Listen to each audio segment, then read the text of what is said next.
नमस्कार, मैं शिवानी रतूड़ी लाइव में आपका स्वागत करती हूँ। बिहार विधानसभा चुनाव की तारीखों की घोषणा से पहले ही सियासी तापमान चढ़ चुका है और चुनावी अखाड़ा जो है बेहद गर्मा गया है। जिस तरीके से देखने को मिल रहा है कि कहाँ हर जगह महागठबंधन और एनडीए में टक्कर जो है पूरी तरीके से देखने को हमें मिल रही है। आपको बता दें, सियासी ताकतें पूरी शिद्दत से एक एक सीट को साधने की कवायद में जुट चुकी हैं। खासकर मगध और शाहबाद क्षेत्र में जहाँ सियासी ताकतें पूरी शिद्दत से जुटी हुई हैं, इन इलाकों में चुनावी समीकरण बेहद संवेदनशील है और यही वजह है कि दोनों बड़े गठबंधन महागठबंधन और एनडीए अपने भरोसेमंद और समीकरण को साधने वाले चेहरों को मैदान में उतारने की रणनीति बना रहे हैं। 2020 के विधानसभा चुनावों में महागठबंधन जिस तरह से मगध और शाहबाद में प्रभावी पकड़ दिखाई थी, वह इस बार उसे आत्मविश्वास तो दे रहे हैं, लेकिन साथ ही ये चुनौती भी बढ़ा रही है कि पिछली बार महागठबंधन ने राज्य की कुल 110 सीटों पर जीत दर्ज की थी, जिनमें से अकेले मगध और शाहबाद की 46 सीटें थी।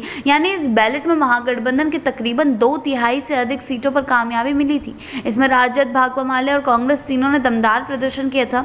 इसी सफलता को दोहराने के लिए महागठबंधन ने अपनी पूरी ताकत इसी क्षेत्र में केंद्रित कर दी है।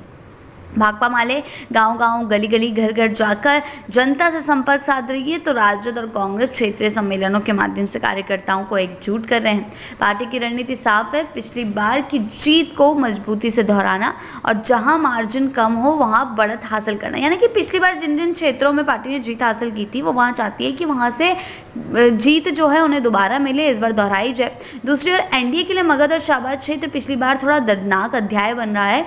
मतलब पिछली बार वहां से उनको जीत हासिल नहीं हो पाई थी और क्षेत्र पिछली बार का आपको बता दें महज 23 सीटों पर सिमट जाने के बाद इस बार एनडीए ने पूरी तरह से रणनीति में बदलाव किया है। लोकसभा चुनाव में एनडीए में शामिल हुए उपेंद्र कुशवाहा और अब हाल में भाजपा के पाले में आए भोजपुर के सुपरस्टार पवन सिंह जैसे नामों को जोड़कर सामाजिक समीकरणों को फिर से साधने की कवायद की जा रही। एनडीए के लिए बूथ स्तर तक साझा सम्मेलन कर अपने कार्यकर्ताओं को संगठित किया है। शाहबाद इलाके की बात करें तो यहाँ 4 लोकसभा क्षेत्रों के अंतर्गत कुल 25 विधानसभा सीटें आती हैं। 2020 में इनमें से 20 सीटों पर महागठबंधन ने कब्जा जमाया था और केवल 5 पर एनडीए संतोष करना पड़ा था एनडीए को। यानी इस बैलेट में एनडीए को भारी नुकसान झेलना पड़ा था। वहीं मगध क्षेत्रों की बात करें तो यहाँ 7 लोकसभा क्षेत्रों में फैली कुल 42 विधानसभा सीटें हैं।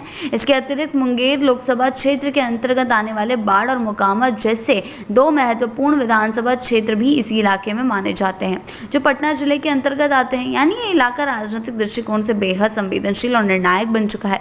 इस बार दोनों पक्ष जातीय समीकरण और सामाजिक गठजोड़ और क्षेत्रीय प्रभाव को प्राथमिकता देते हुए उम्मीदवारों के चयन में कोई कोताही नहीं बरतना चाहते हैं। राजद का परंपरागत यादव मुस्लिम समीकरण जहां अब भी मजबूत माना जा रहा है, वहीं भाजपा, कुशवाहा, पासवान ऊंची जातियों के समीकरण को फिर से मजबूती देने में लगी है।